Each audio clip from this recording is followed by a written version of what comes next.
হঠাৎ দেখা। রবীন্দ্রনাথ ঠাকুর।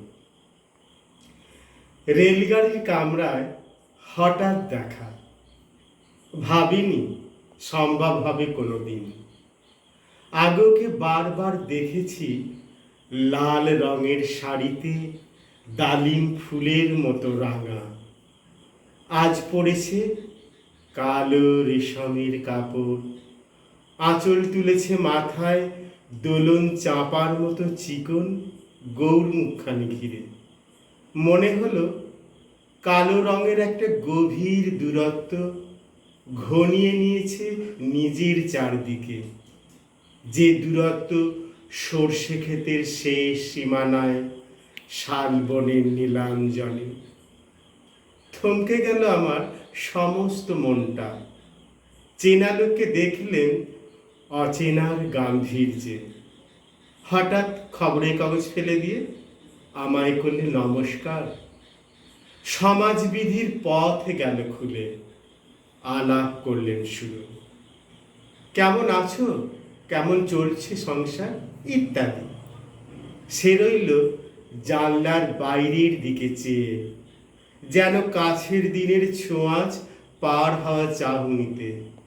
দিলে অত্যন্ত ছোট দুটো একটা জবাব, কোনোটা বা দিলেই না। বুঝিয়ে দিলে হাতের অস্থিরতা। কেন এসব কথা, এর চেয়ে অনেক ভালো চুপ করে থাকা।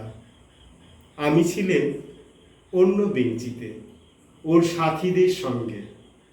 এক সময় আঙুল নেড়ে জানালে কাছে আসতে। মনে হলো কম সাহস নয়। বসলুম ওর এক বেঞ্চিতে। গাড়ির আওয়াজে আড়ালে বললে মৃদু স্বরে, কিছু মনে করো না, সময় কোথা সময় নষ্ট করবার।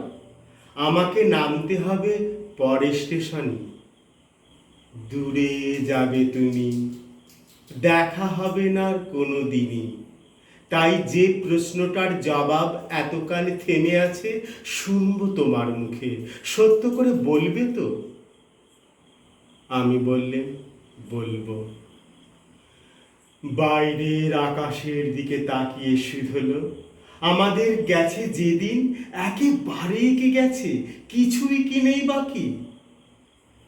একটুকু রইলেন চুপ করে, তারপর বললেন রাতের সব তারাই আছে দিনের আলোর গভীরে।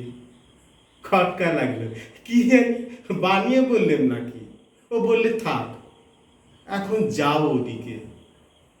সবাই নেমে গেল পরের স্টেশনে।